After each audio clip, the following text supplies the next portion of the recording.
Attention, please. Kick this shit.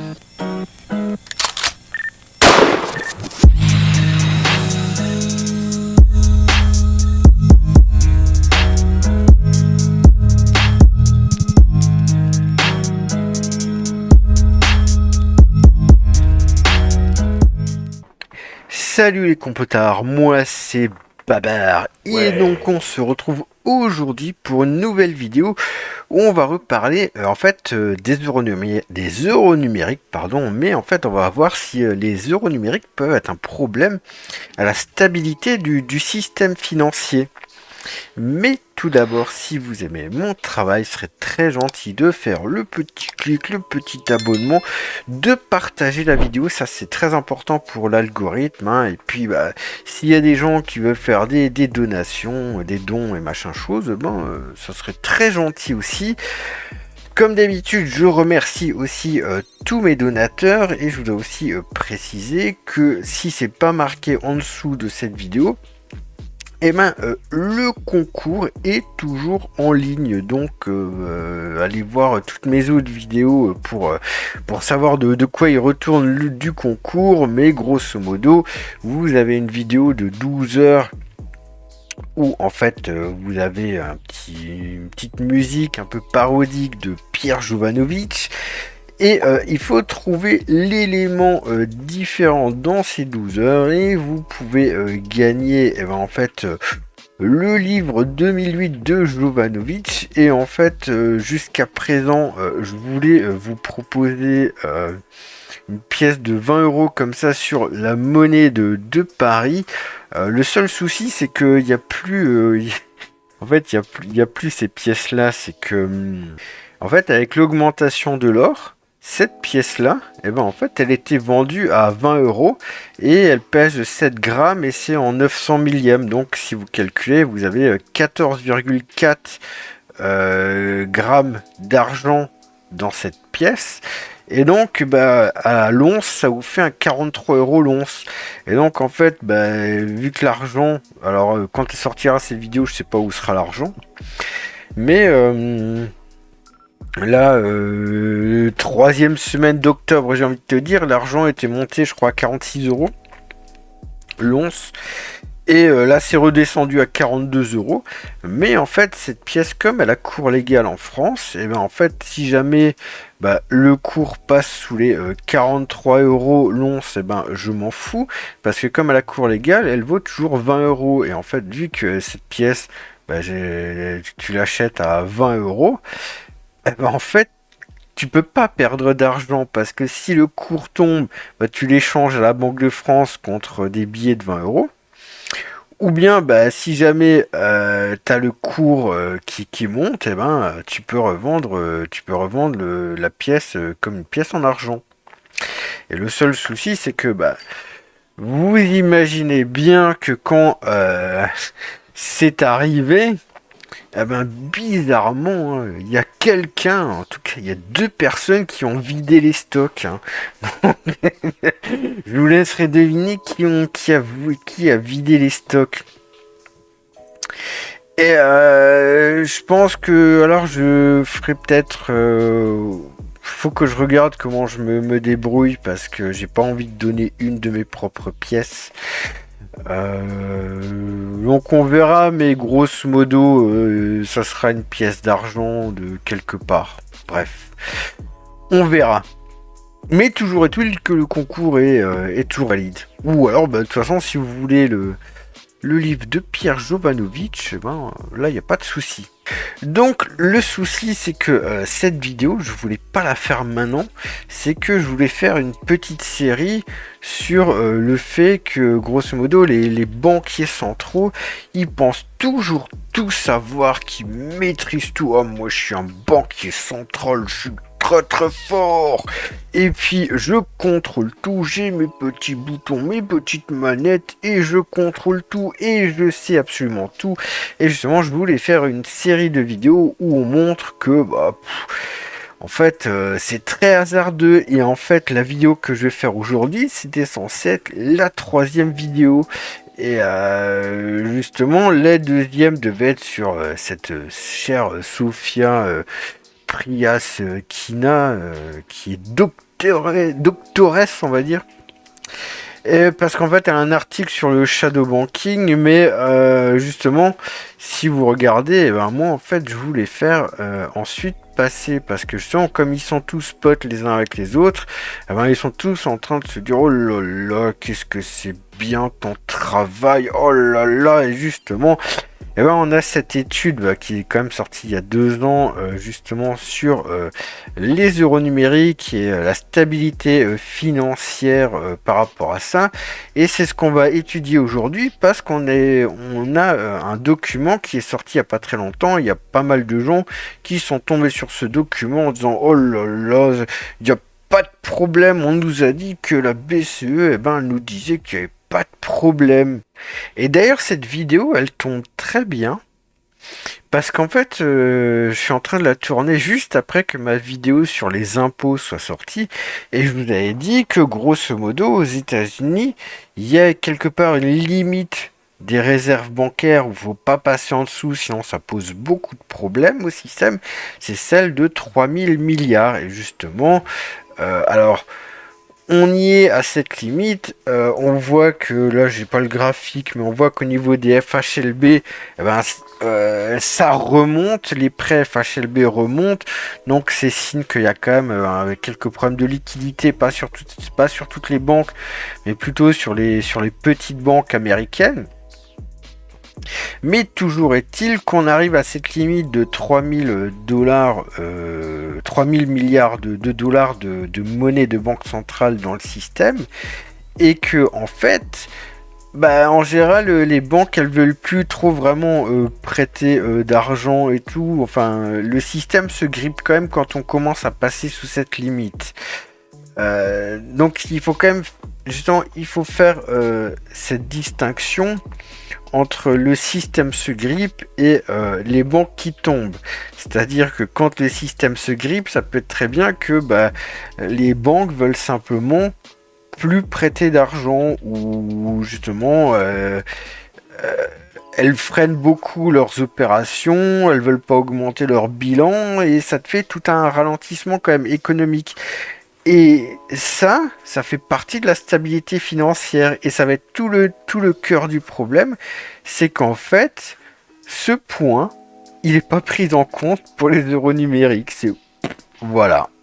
Donc, le document où tout le monde s'est basé dessus, c'est celui-là. C'est justement une lettre de Piero Cipollone qui justement nous dit que grosso modo, avec leur limite de 3000 euros numériques par personne, il n'y a absolument aucun problème. Et d'ailleurs, il nous le dit dans cette petite phrase ici que j'ai traduit parce que ce sera plus simple pour tout le monde.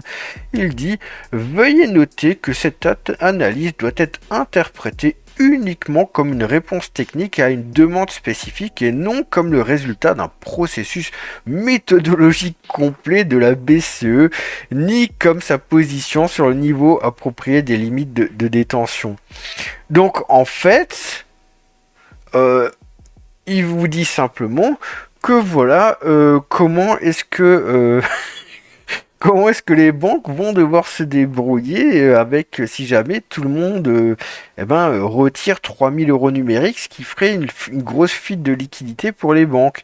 Et c'est pour ça qu'après ils se protègent en disant que c'est pas le résultat d'un processus méthodologique complet de la BCE, ni comme sa position sur les niveaux appropriés des limites de détention. Pourtant, comme par hasard, c'est ce que la BCE veut, elle veut ces 3000 euros numériques. Et il nous dit: parallèlement, ces conclusions confirment que, comme je l'ai mentionné plus tôt cette année lors de mon audition devant la commission, l'utilisation de l'euro numérique pour les paiements quotidiens ne portera pas atteinte à la stabilité financière. Donc, il se protège, mais d'un autre côté, il vous dit: oh là là, c'est sûr, on a fait tous les tests, il n'y a aucun problème. Et en fait, il vous renvoie vers ce document. Voilà, Et donc on va regarder, donc il y a beaucoup de blabla dont on n'en a strictement rien à faire. Et en fait, c'est pas la vraie étude. La vraie étude, on l'a ici et on la verra après. D'ailleurs justement, voilà, l'étude Meller & Soon, hein, c'est ce qu'on voyait avant quand on était sur LinkedIn. Voilà, c'est ça, c'est leur étude ici, blablabla. Et en fait, ça va être très simple. En fait, tout se résume à ça. C'est-à-dire, voilà, en fait, elles vont utiliser leur réserve excédentaire. Donc, grosso modo, débrouillez-vous les banques. Ou bien, tiens, essayez d'obtenir un prêt interbancaire, hein, oui. Ou bien, tu sais quoi, vous allez vider votre, votre bilan de tous vos actifs pour justement avoir de l'argent, de la monnaie de banque centrale, de la banque centrale. Donc, vous voyez que c'est vraiment très pauvre comme réponse. Mais vraiment très très pauvre. Et par contre, on va pas, on va pas faire tout ça. On va faire plutôt le vrai document parce que tout ça c'est encore plus de la branlette intellectuelle, tu vois. En fait, les conséquences sur l'économie, on n'en a rien à faire. Je veux dire, on verra avec le document. Mais le fait que si les banques commencent à perdre des réserves excédentaires et que en fait ça commence à toucher leur solvabilité, même un tout petit peu, il y a rien qui dit quel va être l'impact en fait sur l'économie. Qu'est-ce que les banques vont commencer à prêter moins? Est-ce que ça va commencer à être déflationniste? Non, ils nous disent oh non, tout va très très bien se passer. Et donc pour pas faire une vidéo trop longue et trop imbuvable, j'ai envie de dire. Je me suis servi de Grok pour un peu traduire et faire un peu un résumé rapide parce qu'en fait ils ont plusieurs scénarios mais ils se basent que sur un seul de leurs 3 scénarios, donc on va se baser aussi que sur leur scénario où ils se basent dessus. Donc déjà le premier aspect qui est un petit peu marrant, c'est qu'ils nous disent « Nous simulons l'impact de l'introduction d'un euro numérique fictif en 2021 à l'aide de données détaillées au niveau des banques. Nous prêtons une attention particulière aux sorties des dépôts compatibles avec une limite de détention de 3 000 euros comme suggéré par Blinzel et Panetta. » Sachant que Monsieur Panetta, Fabio Panetta, c'est comme Monsieur Euro numérique. Donc j'ai envie de te dire, pour moi, elle est déjà un petit peu biaisée. Mais bref. Le truc, c'est que, alors, on est en 2025.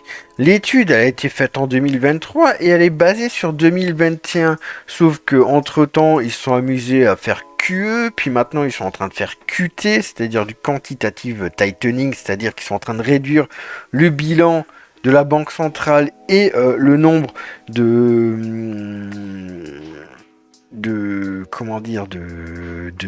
monnaies de banque centrale en circulation dans l'eurosystème.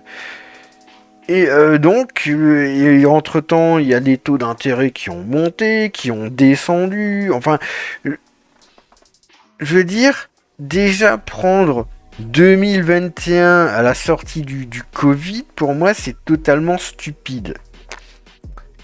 Surtout que, en fait, le bilan de la BCE, il a fortement réduit. Donc, en fait, dans leur étude, ils prennent le 3e trimestre 2021. Donc, on va voir combien il y avait d'argent au 3e trimestre 2021. Et donc, tout simplement, en tout, il y avait 4500 milliards d'euros. Et grosso modo, il y avait que 579 milliards qui étaient déposés en réserve excédentaire. Mais bon, c'est parce que c'était un moment très particulier. Et aujourd'hui, voilà le bilan de la BCE aujourd'hui, le 17 octobre, cette semaine-là. Eh ben, c'est plus que 2730 milliards. Alors, Boko, il dit forcément, il y a beaucoup plus d'argent dans les réserves excédentaires. Ok, d'accord. Forcément, puisque le moment n'est plus pareil. Mais sauf qu'on a perdu 1800 milliards de réserves bancaires. Et donc, dire, on est sur une étude qui étudie la fuite de liquidité que peut avoir les euros numériques sur le système financier. Or, en 2025, cette étude elle est biaisée puisqu'elle se base sur 4500 milliards de réserves bancaires alors qu'actuellement il n'y en a plus que 2730 à cause du quantitative tightening. Donc, vous comprenez bien que rien que là, il commence déjà à y avoir un problème. Et donc ils disent, dans notre étude de cas, nous simulons l'impact de l'introduction d'un euro numérique fictif au troisième trimestre 2021 en utilisant les données des banques de la zone euro et illustrons comment les banques auraient pu restructurer leur bilan immédiatement après, quelles demandes supplémentaires de réserve l'eurosystème aurait dû affronter. Mais il aurait dû avoir un petit C, quel impact tout ça a sur l'économie réelle. Et donc là, vous allez voir à quel point leur scénario est ultra subjectif. À quel point ils ont choisi subjectivement leur scénario. Et ils disent, dans notre scénario de référence, les banques ont une appétence intermédiaire au risque de liquidité et souhaitent conserver la moitié des coussins de liquidité volontaire qu'elles détiennent au-delà du minimum réglementaire. Mais pourquoi? Enfin, je veux dire, est-ce que s'il commence vraiment à y avoir un peu une crise de liquidité, est-ce que les banques vont continuer à vouloir conserver la moitié des coussins de liquidité volontaire? Je veux dire, là, ils parlent complètement à la place des banques. Et donc ils nous disent, dans ce scénario, avec une limite de détention de 3000 € par personne, nous constatons que les structures de financement des banques n'auraient pas changé de manière extraordinaire et qu'aucun financement supplémentaire de l'eurosystème n'aurait été nécessaire. Et donc là c'est pareil, nous simulons également l'impact d'un euro numérique avec les données de 2019, ou une période où les réserves étaient plus faibles. Mais entre-temps, il y a eu le Covid. En fait, il se base sur le monde d'avant Covid. Mais je veux dire, moi, enfin, je sais pas, moi, non, je sais même pas quoi dire, tu vois. Les mecs, ça les fait même pas tilter, tu vois. De plus, nous ajustons notre modèle pour étudier l'impact d'un marché interbancaire segmenté plutôt que parfaitement fonctionnel, ainsi que l'impact d'un scénario de panique bancaire sans marché interbancaire. Les simulations dans ces cas montrent également que l'impact aurait été relativement bénin, à condition qu'une limite de détention de 3000 € par personne soit en place. Mais c'est aussi pareil, mais s'il y a une panique bancaire, tu crois que les gens, en premier lieu, ils vont mettre leur argent sur des euros numériques ou bien ils vont retirer du cash? Je sais pas, je dis ça comme ça. Parce qu'aujourd'hui, on commence déjà à avoir des frictions. Alors qu'il n'y a pas ces euros numériques, mais avec un bilan de 2700 milliards, on commence à avoir des frictions. Donc si on commence à mettre ces euros numériques, comment ça se passe? Et donc là, c'est quand même marrant, c'est qu'à la fin, il te dit, il est donc nécessaire de répéter ces simulations en utilisant des données et en tenant compte du cadre opérationnel en vigueur au moment d'une éventuelle introduction de l'euro numérique. Mais moi, je suis désolé, mais c'est pas ce qui se passe ici. Il te dit simplement, ah mais tout va bien, mais on n'a pas fait de simulation sur ce que sera l'économie en 2028 ou 2029 quand, soi-disant, l'euro numérique sortira. Vous voyez, pour moi, tout ça, c'est du bullshit. C'est totalement du bullshit. Donc là ensuite ils te disent voilà notre modèle il intègre tout, hein, il intègre justement les positions de passifs, les avants en réserve, les ratios de liquidité, derrière voilà ratio de couverture, ratio de financement, blablabla. Ils te parlent même de la décote des actifs, tout ça c'est de la branlette intellectuelle tu vois. Et donc c'est là où c'est intéressant, ils disent en termes de tolérance au risque de liquidité, notre scénario de base, scénario B, suppose que les banques seraient prêtes à utiliser la moitié des coussins de liquidité volontaire qu'elles détiennent au-delà du minimum réglementaire, ce qui équivaut à leur variation annuelle à médiane observée. Nous supposons également, oui mais en fait, c'est toujours pareil, c'est que ça vient se rajouter à leur variation annuelle médiane observée. Nous supposons également que les banques seraient prêtes à fournir de la liquidité sur les marchés interbancaires à condition que cela n'augmente pas le risque de liquidité au niveau de leur niveau préféré. Bah tiens, donc c'est quoi leur niveau préféré? Parce que ça, ils en parlent jamais, tu vois. Et quand on voit qu'aux États-Unis, en fait, à partir de 3000 milliards de dollars, les banques, elles commencent un peu à grincer des dents et que c'est pareil aujourd'hui en zone euro avec 2730 milliards d'euros, tu peux quand même te poser beaucoup de questions. Concernant les coûts de financement relatifs, nous faisons l'hypothèse raisonnable que la liquidité à court terme serait moins coûteuse que la liquidité à long terme, le financement sécurisé moins coûteux que le financement non sécurisé et le financement de marché moins cher que le financement de la banque centrale de même maturité, à condition que la quantité globale de liquidité excédentaire dans le système soit suffisante. Et j'ai envie de te dire, est-ce que 2730 milliards d'euros de liquidité, c'est suffisant? Parce que en plus, dans tout ce modèle, c'est toujours pareil. Il n'y a personne qui nous parle de la conséquence par rapport aux impôts. Parce que les impôts, c'est une fuite de liquidité, mais il ne nous en parle pas dans son modèle, c'est pas comptabilisé dans son modèle. Je veux dire, voilà, les mecs, ils pensent absolument tout savoir et vous disent, oh, mais tout va bien aller, et en fait, tu vois qu'il y a des énormes trous dans leur modèle, et qu'en fait, les mecs, ils s'auto-intoxiquent. C'est-à-dire qu'ils ne font confiance qu'à leur modèle.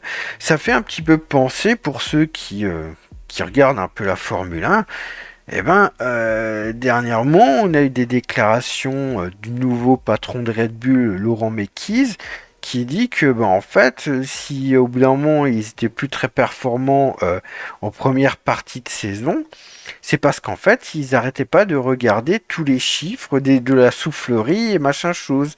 Et que en fait, il y avait quelque chose qui allait pas dans la corrélation, et que maintenant les choses vont beaucoup mieux depuis qu'ils font que écouter les commentaires de Verstappen. Et en fait, c'est exactement la même chose. Les mecs ne font confiance, ils font confiance aveuglément à leur modèle en pensant qu'ils ont absolument rien oublié. Et puis, jamais la psychologie n'est prise en compte dans leur modèle. Et donc, il te dit, oui, nous simulons les réponses des banques à un retrait des dépôts à vue de détail en nous concentrant sur les dépôts les plus extrêmes compatibles avec une limite de détention d'euros numériques de 3000 euros par personne. Mais est-ce qu'il ne faudrait pas simuler plutôt la réponse des banques face à un retrait de dépôts à vue de détail, c'est-à-dire un retrait de cash, plus un retrait en euros numériques? Tu vois? C'est ça qui est incroyable, c'est que pour eux, genre les gens, soit ils vont retirer en euros numériques, soit ils vont retirer en cash. Bah non, ils font les deux, tu vois. Notre évaluation empirique, nous simulons les réponses des banques aux sorties de dépôts à vue de détail, étant donné que ces dépôts sont sans doute le substitut le plus proche d'un euro numérique. C'est ce que je dis, voilà, on est d'accord. Donc, les trois mousquetaires suggèrent que la sortie maximale de dépôt pourrait être restreinte en imposant une limite de détention d'euros numériques de 3000 euros par personne. Et donc, en fait, c'est toujours pareil. C'est qu'ils ont décidé, on va mettre 3000 euros numériques, et ensuite, ils nous pondent toute une étude à la con pour nous prouver que ce chiffre de 3000 euros numériques, c'est le meilleur. Mais moi, ça me fait penser que je vous avais déjà présenté, ça doit être dans la vidéo, soit sur le quantitative easing, soit sur la vidéo sur le réel pouvoir des banques centrales. Je pense que c'est sur celle, justement, sur le pouvoir des banques centrales, parce que je parle, par exemple, des 2% d'inflation.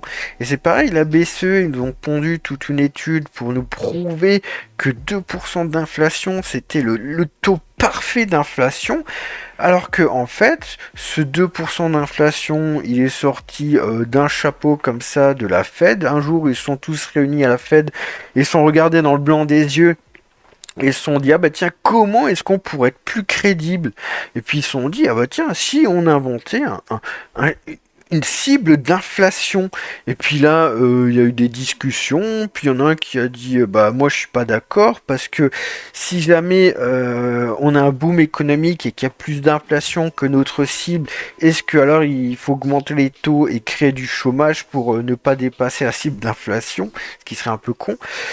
Et puis finalement, ils ont comme dit oui, on va le faire. Et puis ensuite, il y en avait un, il voulait 1%, l'autre, il voulait 3%. Et puis, ça a été pris au hasard comme ça. Bah tiens, on va prendre 2%. Et tout ça, c'est écrit, je vous avais montré, sur le site de la Fed de Richmond. Tout y expliqué. C'est un chiffre qui est sorti du chapeau comme ça, c'est ces 2%. Totalement subjectivement, aucune étude. Et derrière, vous avez la BCE qui fait toute une étude, non pas... pour calculer quel est le meilleur pourcentage d'inflation, parce que de toute façon, en fonction des conditions économiques, peut-être qu'un jour ça sera 1%, le lendemain ça sera 4%. Voilà, c'est comme une masse monétaire élastique, l'inflation c'est pareil. Et alors, ils vous ont fait une étude pour vous prouver que les 2%, c'est le meilleur chiffre possible, alors que c'est un chiffre sorti du chapeau. Et même dans cette étude, ils te sortent à la fin que, grosso modo, c'est quand même un petit peu difficile de trouver un chiffre, le chiffre magique d'inflation. Et cette étude, c'est le même bullshit pour moi. C'est que, voilà, ils ont choisi, ils se sont dit, ah bah tiens, on va mettre 3000 euros numériques, et maintenant on va essayer de prouver que ce chiffre est le chiffre parfait où il n'y aura aucun problème dans le système. C'est exactement ça. Et donc après, ils vous sortent, dans la zone euro, cette limite signifierait une sortie maximale de dépôt de 1 trillion d'euros, c'est-à-dire de 1000 milliards d'euros, si chaque résident de la zone euro adoptait l'euro numérique et préfinançait continuellement l'euro numérique jusqu'à la limite maximale de détention uniquement par leur dépôt bancaire, blablabla. Donc, moi j'ai envie de vous dire, on va regarder de nouveau ça. Donc là, vous enlevez 1000 milliards d'euros. C'est-à-dire qu'on est déjà passé là de 4500 milliards d'euros à 2730 milliards d'euros. Et les banques sont déjà en train de grincer des dents aujourd'hui. Et je veux dire, alors... Tu vois, quand ils te prennent le bilan de 4500 milliards d'euros, alors ils disent, on enlève 1000 milliards, ça fait 3500 milliards, et on reste au-dessus des 2730 milliards. Donc, si aujourd'hui ça marche toujours, forcément avec 3500 milliards, ça marchait aussi. Mais si maintenant tu prends 2730 milliards et que t'enlèves 1000 milliards, ça fait quoi ? Franchement, ça fait quoi? Ça veut dire qu'il resterait plus que 1730 milliards en circulation. Sachant que, retenez bien ce que je vais vous dire, dans le bilan de la Banque de France, uniquement de la Banque de France, il y a 694 milliards. Donc, et que les impôts en France, en monnaie de banque centrale, c'est 510 milliards. Ça fait donc maintenant, imaginez s'il reste 1730 milliards. Est-ce que les banques seront toujours en capacité de payer les impôts? Est-ce que les banques seront toujours en capacité de fournir du cash? Et c'est pour ça que je vous dis là, se baser là sur le 2021 ou sur le 2019, période Covid, machin chose, c'est du bullshit. Tu ne peux pas comparer le monde avant Covid que du monde après Covid. Il y a eu une crise de confiance, encore plus envers les banques centrales, parce qu'on verra ça dans une autre vidéo, mais quand la banque centrale, la BCE, elle augmente ses taux à plus de 4,5% et que le taux interbancaire dans le même temps il chute, vous pensez que la confiance des institutionnels, elle est comment? Hein, quand la banque centrale, elle augmente les taux et elle baisse les taux, et que bah en fait les bouts allemands, bah en fait ils changent pas, ils restent stables. Quoi que la banque centrale fasse, quelle est la crédibilité encore de la banque centrale face aux institutionnels? Donc moins il y a de confiance dans le système, et plus tu as besoin de liquidité. Surtout que, encore un truc qui n'est pas pris en compte, mais regarde, depuis octobre 2025, le système TIPS des virements instantanés, avant il était limité à 100 000 euros par virement, aujourd'hui il est illimité. Donc plus on va payer en direct, et plus il va falloir de liquidité, parce que je ferai peut-être une vidéo sur comment ça se passait avant 2008, quand on n'avait vraiment pas beaucoup de réserves bancaires. Mais on tournait vraiment avec énormément moins de réserves bancaires, mais parce que tout le monde se faisait confiance, qu'on avait des sortes de comptes tampons où justement on payait pas en direct, on payait en petit à petit, et où en fait on acceptait que les banques aient des découvertes entre elles et entre les banques centrales et compagnie, ce qui n'est plus du tout le cas. Donc prendre des scénarios d'avant Covid, pour moi c'est du bullshit complet.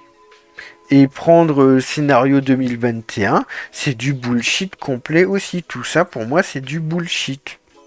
Sachant qu'en plus, ils calculent toujours une sortie de 1 trillion, mais t'as jamais une étude où vraiment les gens ils vont sortir des euros numériques plus du cash. C'est-à-dire quand les mecs t'écrivent sur la base des données 2021, nous constatons que même avec les sorties de dépôt de détail les plus extrêmes, l'euro numérique aurait eu peu d'impact sur le bilan de l'eurosystème au-delà d'un échange de contrepartie des banques vers les ménages. Excuse-moi, mais le bilan, il est passé de 4500 milliards à 2730 milliards. C'est-à-dire, il a perdu plus de un tiers. Donc si maintenant on prend le bilan, comme j'ai dit, de 2730 milliards, ça se passe comment après Covid? C'est facile de dire oui, avant Covid, il y avait moins de réserves. Mais on parle d'avant Covid. Et après, ils te disent, et c'est pareil, quel est l'impact sur la solvabilité des banques et sur le fait qu'ensuite elles veuillent prêter de l'argent ou pas, et quel est l'impact sur l'économie ensuite? Et donc voilà, ils te disent avec de faibles sorties de dépôt, l'eurosystème n'aurait pas eu besoin de fournir des réserves supplémentaires aux banques, en supposant que les banques étaient prêtes à utiliser la moitié de leur coussin de liquidité volontaire. Et en plus, tu vois, c'est ça ce qu'ils disent. Ils parlent de la moitié des réserves, des réserves supplémentaires. C'est-à-dire que quand on regarde ici, c'est les 2500 milliards, grosso modo. Donc en fait, bah, t'enlèves 1000 milliards et tu fais encore 50%, il leur reste combien là? Il leur reste même pas 1000 milliards. Ils rigolent ou quoi? Et donc ils te disent oui, les banques auraient préféré un financement interbancaire moins coûteux plutôt que de recourir à l'eurosystème. Mais ça aussi, on sait rien. Si on commence à avoir des frictions, pourquoi est-ce qu'ils ne nous parlent pas du marché du repo en 2019 où les taux sont montés sur la lune, soi-disant sans explication? C'est toujours pareil. Les mecs, ils affirment ça comme ça, comme si j'ai envie de te dire, ils étaient à la place des banques. Et donc, je te dis, oui, le marché interbancaire redistribue les réserves excédentaires des banques avec des avoirs en réserve élevée, des coussins de liquidité élevés vers les banques ayant besoin de réserves. Mais c'est toujours pareil, quand il y a de la confiance, quand tout se passe bien, tu vois, mais non.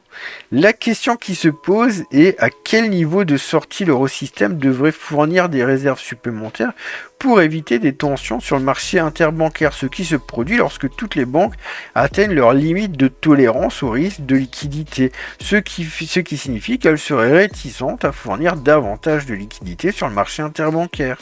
Dans notre scénario de base de tolérance au risque de liquidité, le scénario B, le système bancaire aurait pu absorber une sortie de 20% des dépôts de détail en puisant simplement dans les réserves excédentaires existantes, sans nécessité de réserves supplémentaires de la banque centrale. Mais et donc il te dit, les 20% des dépôts de détail équivalent à 1,4 trillion d'euros, c'est-à-dire 1400 milliards. Mais sauf qu'on parle de 1400 milliards, j'ai fait... J'ai cliqué sur la croix comme un con, mais il parle de 1400 milliards sur un bilan de 4500 milliards. Mais 1400 milliards sur un bilan de 2730 milliards, ça donne quoi? Parce que c'est ce qu'il nous dit. Il nous dit qu'ensuite... en fait, il nous dit qu'ensuite, c'est la banque centrale, il faudrait qu'elle donne des liquidités en échange de collatéraux. Donc, c'est-à-dire que actuellement, avec le bilan qu'on a, en fait, si tu mets l'euro numérique, parce qu'en fait, c'est ce qu'il nous dit. On fait 4500 milliards moins 1400 milliards, ça fait 3100 milliards. C'est-à-dire qu'à partir de 3100 milliards, il faut que les banques donnent des collatéraux à la banque centrale pour recevoir de la monnaie de banque centrale pour que tout aille bien. Or, aujourd'hui, justement, qu'est-ce que je vous ai dit? Il commence à y avoir des frictions. Forcément, puisque en fait, on est à 2730 milliards. On est en dessous de ces 3100 milliards. Donc, et que en fait la Banque centrale continue de faire du quantitative tightening. Donc elle est encore en train de réduire la monnaie centrale en circulation. Donc aujourd'hui, si déjà on est 400 milliards en dessous des frictions, qu'est-ce qui se passe si on retire encore 1000 milliards? Ouais, c'est pareil, ils disent oui, voilà, parce que les 20% de cash qui serait sorti, c'est beaucoup plus que la sortie la plus extrême de 1000 milliards d'euros si on sort justement les 3000 euros numériques par personne en Europe. Et là, c'est marrant, ce n'est que dans l'éventualité très improbable de sorties plus élevées que les banques auraient besoin d'obtenir des réserves supplémentaires de l'Eurosystème contre des garanties éligibles. Bah oui, mais on y est déjà. On y est déjà. Et donc ils disent naturellement, si les banques si les sorties étaient extrêmement élevées, certaines banques manqueraient de garanties actuellement éligibles. Dans le scénario B, nous constatons que ce n'est que lorsque les sorties auraient dépassé 30% des dépôts de détail, soit 2,1 trillions d'euros, qu'un dixième du financement requis de la Banque centrale n'aurait pas pu être garanti par des garanties actuellement éligibles. Donc il est en train de nous dire, donc on va enlever 2100 milliards de 4500 milliards. Donc ça nous donne 2400 milliards. C'est-à-dire qu'à c'est-à-dire qu'à 2400 milliards, si quand le bilan il arrive à 2400 milliards, en fait il y a des banques qui commencent à ne plus avoir assez de collatéraux dans leur bilan pour pouvoir avoir de la monnaie de banque centrale. Est-ce que vous vous rendez compte de ce que je suis en train de vous dire? C'est-à-dire que si maintenant on a une sortie de 1000 milliards avec ce bilan-là. Si maintenant chaque citoyen met 3000 euros numériques, 3000 euros sur un compte en euros numériques, on se retrouve à 1730 milliards. Or, il nous dit qu'à 2400 milliards, il y a déjà des banques qui ne sont plus en mesure de se financer auprès de la Banque centrale parce qu'elles n'ont plus de collatéraux.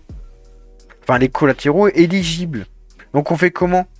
Et donc, quand je vous dis qu'aujourd'hui on arrive à des moments de friction, c'est pas pour rien. Et réfléchissez avec ce qu'il nous dit, parce que il nous dit que c'est à partir de 2400 milliards. C'est-à-dire que au jour d'aujourd'hui, si les euros numériques sortent aujourd'hui, si chaque citoyen retire 1000 euros, écoutez-moi bien, hein, si chaque citoyen d'Europe retire 1000 euros, le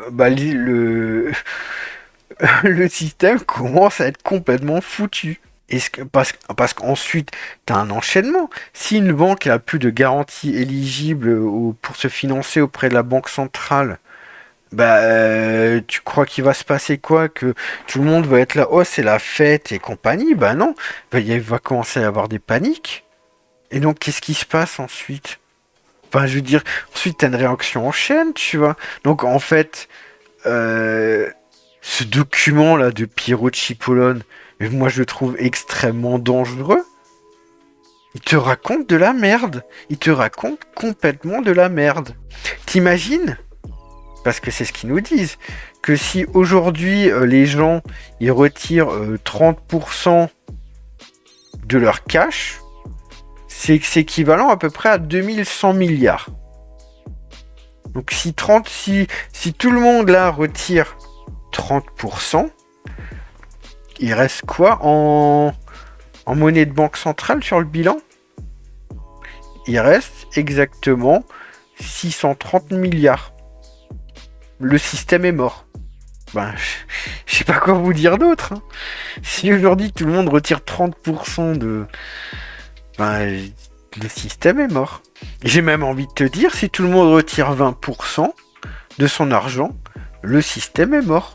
Et j'ai même envie de te dire, si tout le monde retire 10% de son argent, il resterait 2 milliards. On passerait largement en dessous de leurs 2400 milliards, qui est leur grande limite, où il y a déjà des banques qui sont graves dans la merde. Vous croyez qu'il se passe quoi?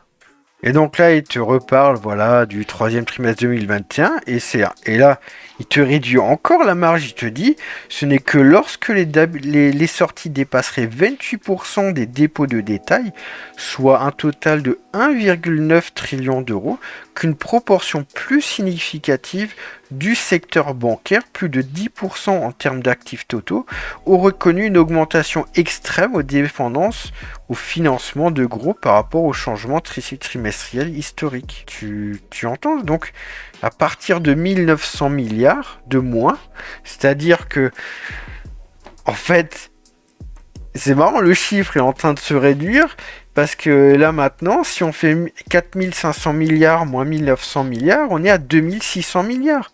Évidemment, on commence à se rapprocher très près d'ici, tu vois. Et là, c'est pareil, nous utilisons des données historiques pour affirmer qu'une introduction progressive de l'euro numérique qui dure plus d'un trimestre rendrait les augmentations de la dépendance au financement de la Banque centrale et au financement de gros encore plus modérées par rapport au changement annuel historique. Mais alors, ça c'est marrant, c'est qu'ils te disent, oui, une introduction progressive, mais s'il y a une panique, s'il y a la moindre petite panique bancaire, tu crois que ça va être progressif? Et en plus, là c'est pareil, ils vous prennent le bilan total de l'eurosystème, mais il peut très bien y avoir un problème sur un pays en particulier. Juste un pays avec 2-3 banques qui se retrouvent grave dans la merde, et ensuite c'est un enchaînement. Tu vois, c'est que c'est pareil. Déjà là, toute l'étude est faussée parce qu'en fait, ils vous prennent toute la zone euro comme un truc vachement globalisé où tout fonctionnerait de la même manière, tu vois. Alors que, je veux dire, entre la France et entre l'Allemagne, t'as déjà certaines différences significatives. Et encore, j'ai envie de te dire, là, j'ai pris un exemple qui est quand même un petit peu biaisé parce que bon, on a quand même des immenses banques en France et même plus grosses que les banques allemandes. Mais si je te prends un petit pays à la con d'Europe et que dans ce petit pays qui a un PIB et même un PIB par habitant beaucoup plus faible que la France ou que l'Allemagne, avec des banques un peu olé olé, hein, je sais pas, imaginons qu'il y a un problème en Lituanie, tu vois. C'est vraiment pris au hasard, tu vois. Mais tu vois, et je veux dire, les comportements de la population d'un pays à un autre sont pas les mêmes. En Allemagne, ils utilisent beaucoup le cash. Donc, c'est ce que je te dis, ils prennent comme un tout globalisé, alors qu'il y a des populations et des banques et des pays qui réagissent différemment en fonction des conditions économiques et des conditions de crise. Donc en fait, ça c'est pareil, c'est un truc globalisé, mais ça prend pas en compte s'il y a une réaction en chaîne ou rien du tout, tu vois. Et là, il te dit l'impact d'un euro numérique avec une limite de détention de 3 000 € reste également modéré lors de l'exécution de simulations utilisant les données du troisième trimestre 2019, un environnement économique avec moins de liquidités excédentaires ou en supposant un marché interbancaire segmenté ou un scénario de panique bancaire. Et évidemment, si les données ou les hypothèses de notre modèle changeaient, le résultat de l'impact simulé de l'introduction d'une CBDC changerait également. Mais alors là, va quand même falloir m'expliquer un truc, parce que en 2019, au troisième trimestre, eh ben, le nombre de réserves bancaires était autour de 1800 milliards d'euros. Donc voilà, c'est ce que je dis. Voilà, grosso modo, voilà, il y avait 1800 milliards d'euros. Et il dit que si on enlève 1000 milliards, ça pose pas de problème. Tu te moques de qui, là? En plus, j'ai envie de te dire, il me semble que les taux étaient à taux négatif. Voilà, donc en fait, je viens de vérifier le taux de dépôt de la BCE à l'époque, il était de moins 0,5%. Donc c'est pour ça qu'en fait, t'as plein de gens qui étaient sur ces comptes-là, mais qui n'étaient pas en deposit facility. C'est parce que sur cet argent, ils perdaient de l'argent. Ok, alors que justement aujourd'hui, eh ben en fait, s'ils mettent tout là-dessus, c'est parce que en fait, t'as un taux de 2,15%, un truc comme ça, ou 2,25%. Donc, je veux dire, tu vois bien que les banques, si vraiment c'était la fête à 1800, bah en fait elles sont pas connes, elles vont pas te mettre de l'argent, beaucoup d'argent là où est-ce qu'elles vont perdre de l'argent, tu vois. Et le mec il te sort que ouais, si on enlève 1000 milliards de 1859 milliards, non, ça pose pas de problème. Mais il se moque de qui? Et donc il te dit voilà pourquoi est-ce que ça pose pas de problème. Premièrement, les banques détenaient moins de réserves mais avaient plus de garanties éligibles en 2019 par rapport au troisième trimestre 2021. Elles pouvaient donc utiliser ces garanties pour obtenir des réserves nécessaires. Mais donc, c'est super, alors on va vider le bilan de la banque pour avoir des réserves. Donc les banques elles vont perdre tous leurs collatéraux, mais ça va bien se passer économiquement, croyez-moi, ça va bien se passer. Et donc il te dit, oui, deuxièmement, les banques avaient moins de dépôts de détail en 2019 par rapport au troisième trimestre de 2021. Oui, ben donc tu vois bien qu'il y a déjà un autre problème. Donc en 2021, les banques, elles ont moins de collatéraux dans leur bilan. Par contre, elles ont plus de dépôts en monnaie commerciale sur les comptes des gens. Donc j'ai envie de te dire, donc tu vois que en fait, quel que soit le problème, il y a toujours le même problème que je suis en train de te parler, c'est que d'un côté ou de l'autre, ça va taper dans la solvabilité de la banque. Et que ça, ils le prennent jamais en compte. Tu ne sais jamais en fait si ça va avoir un impact sur, en fait, sur le bon vouloir des banques de prêter de l'argent et compagnie. Et comme j'ai dit, bah oui, bah, là aussi tu prends en compte que on était avant Covid et machin chose. Et c'est pareil, ensuite nous simulons le modèle en relâchant l'hypothèse d'un marché interbancaire sans friction. Nous constatons que lorsque les banques n'empruntent et ne prêtent que sur un marché interbancaire national, cela ne fait presque aucune différence par rapport aux conclusions tirées du scénario de base plus bénin. Franchement, moi, ça m'érisse les poils, si je puis dire. Après, il dit enfin, nous montrons que notre modèle pourrait être utilisé pour calibrer les limites de détention de l'euro numérique qui limiteraient l'impact de l'euro numérique sur les risques de liquidité des banques pendant une période de stress systémique. Écoutez bien, ça veut dire qu'ils sont en train de dire, voilà, on a notre modèle, et donc en fonction des conditions économiques, un jour tu as le droit à 3000 euros numériques, le lendemain plus qu'à 2000, le troisième jour tu as peut-être le droit à 4000, puis dès qu'il y a une crise, tu as le droit à plus qu'à 500 euros numériques, tu vois. Mais alors, ça aussi, c'est un truc qu'il faut se poser la question, comment ça va se passer? C'est-à-dire que quand on, je sais pas, vu que c'est ce qu'il est en train de nous dire, si jamais notre limite elle passe de 3000 euros numériques à 1000 euros numériques et que j'ai 3000 euros numériques sur mon compte, c'est-à-dire que on va alors forcément bifurquer 2000 euros numériques sur mon compte courant normal. Mais est-ce que le fait de faire transférer cet argent, est-ce que ça va pas être facturé par la banque?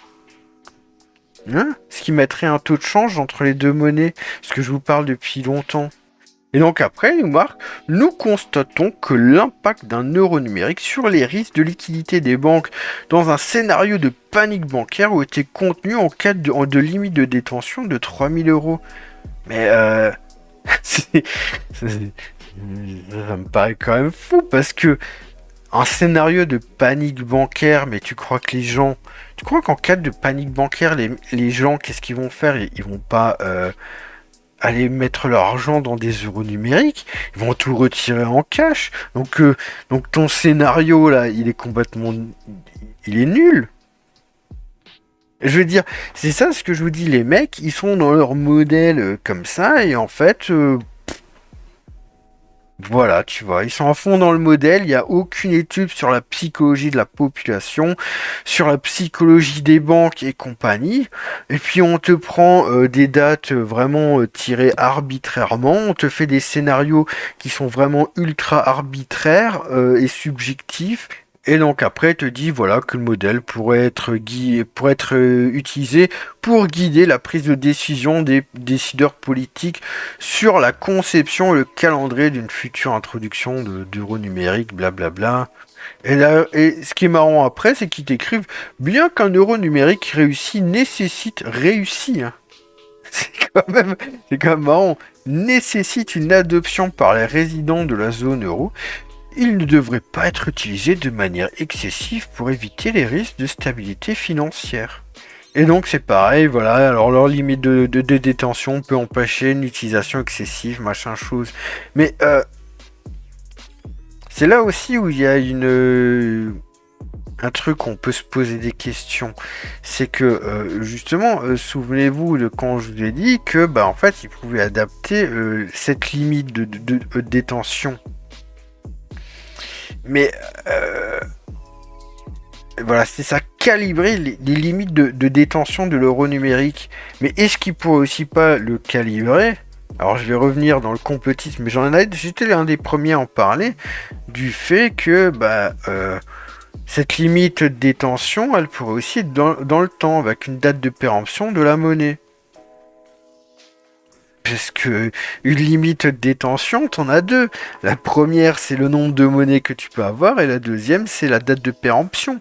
Donc, qui dit qu'au bout d'un moment, ils ne pourraient pas mettre ça dans le modèle. Je dis pas qu'ils vont le faire, mais c'est une possibilité qui existe. Et donc, là, toujours, ça se protège. Évidemment, les résultats de la simulation donnée dans ce document ne peuvent pas être utilisés pour prédire la réponse des banques si et quand un numérique est introduit, étant donné que les situations économiques, les taux de marché et les bilans des banques sont susceptibles de changer, et cela serait particulièrement vrai si une introduction devrait être anticipée. De même, la Banque centrale prendrait également en compte de manière anticipée un euro numérique à venir lorsqu'elle déciderait de son cadre opérationnel et de son offre de réserve. Par conséquent, les décideurs politiques devront relancer notre modèle à l'approche du moment de l'introduction de l'euro numérique pour évaluer l'impact sur les bilans de l'eurosystème et des banques dans l'environnement modifié. Une telle simulation pourrait faire la distinction entre l'impact sur les modèles économiques et les États membres et être utile pour le calibrage des limites de détention de l'euro numérique si les décideurs politiques souhaitent les imposer. Sauf que je vais vous rappeler ce que nous a dit notre cher Pierrot, hein. C'est absolument scandaleux. Parallèlement, ces conclusions confirment que, comme je l'ai mentionné plus tôt cette année lors de mon audition devant la commission, l'utilisation de l'euro numérique pour les paiements quotidiens ne portera pas atteinte à la stabilité financière. Tu te demandes si le mec, il a vraiment lu l'étude. Tu vois, parce que là, j'ai fait un résumé avec Grok. Enfin, je lui ai dit de demander de traduire machin chose. Tu t'as compris, mais pour éviter d'avoir une vidéo trop longue à la con, mais t'as compris, tu vois, de ce que je t'ai dit. Et donc là, on est sur justement l'étude qui a été utilisée, hein, de Panetta et de Binsel, là. Voilà, de Ulrich Binseil. Et donc, on nous parle justement de ces 3000 euros numériques à la con, là. Alors déjà, tu vois des trucs très sympas, comme mentionné précédemment, cela évite en cas de crise de devoir abaisser la rémunération de toutes les CBDC en territoire négatif. Donc on te parle de nouveau de double monnaie avec des monnaies en taux négatif, tu vois, parce que justement, ça s'appelle monnaie numérique des banques centrales dans un monde au taux d'intérêt nominaux négatifs. Donc déjà, je trouve ça vachement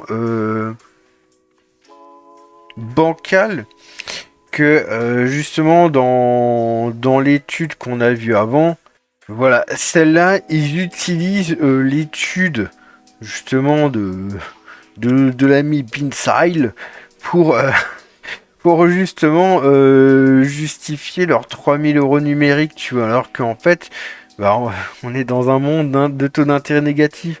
Et là, c'est pareil, en fait, leurs 3000 euros numériques, c'est ce que je vous ai dit avant, c'est un chiffre qu'ils ont pris comme ça. La Banque centrale pourrait s'engager à limiter la quantité de MNBC. Par exemple, elle pourrait promettre de toujours fournir par habitant un quota de 3000 euros, par exemple, et ce qui impliquerait un montant total de MNBC de niveau 1 pour les ménages d'environ 1000 milliards d'euros, en supposant une population éligible de la zone euro de 340 millions d'habitants.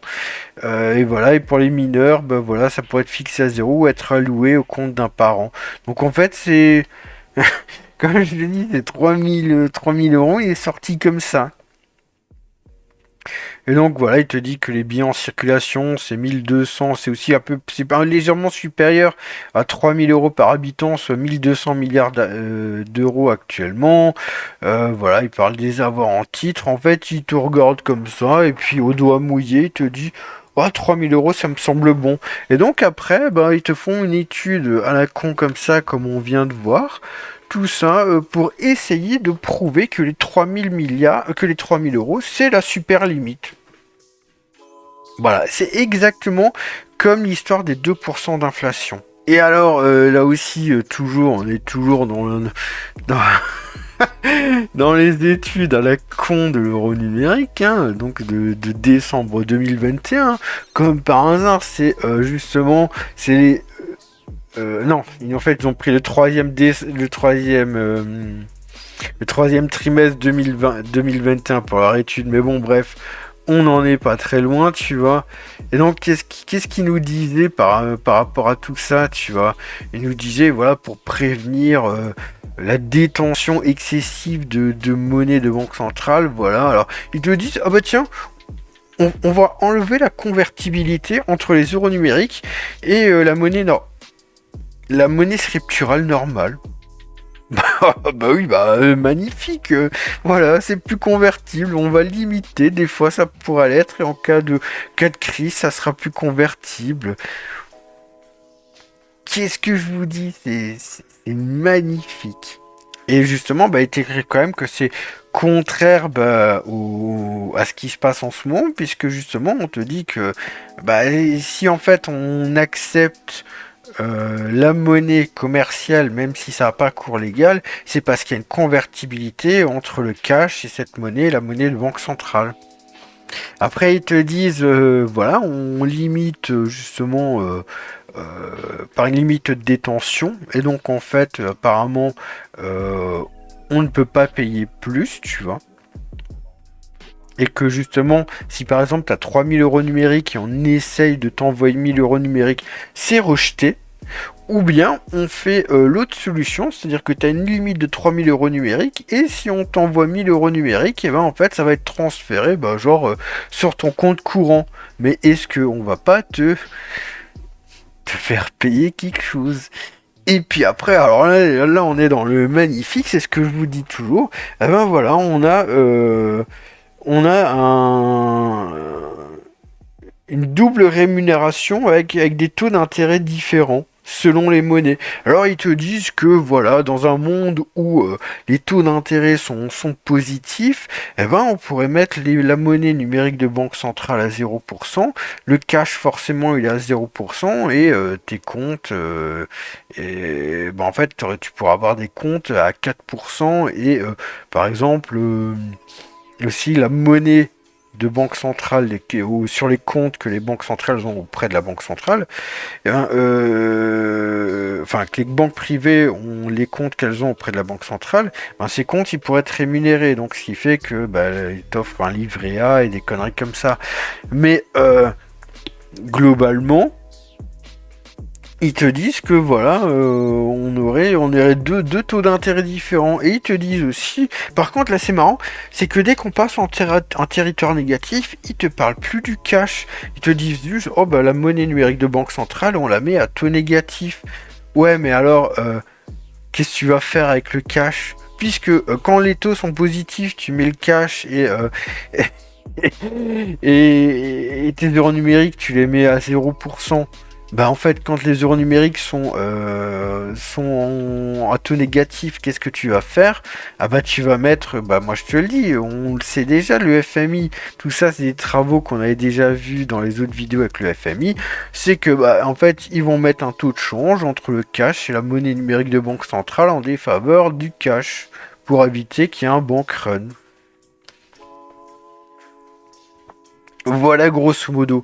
Je pense qu'on a déjà fait bien le tour, hein, mais en conclusion, j'espère que je vous ai quand même montré que même si les banquiers centraux, ils arrivent et ils vous disent ouh là là, mais moi je suis le meilleur et tout, et que les mecs comme le Piero de Cipollone, ils vous disent oh non, mais il n'y a pas à s'inquiéter, vous voyez bien que toutes leurs études, en fait, de risque sur la stabilité financière, en fait, c'est ultra biaisé, ultra subjectif, un peu comme ça les arrange. Ils te sortent, en fait, un jour, ils te sortent un chiffre du chapeau comme ça, et après, ils font des études pour prouver que ce chiffre, c'est le chiffre magique, tu vois. Et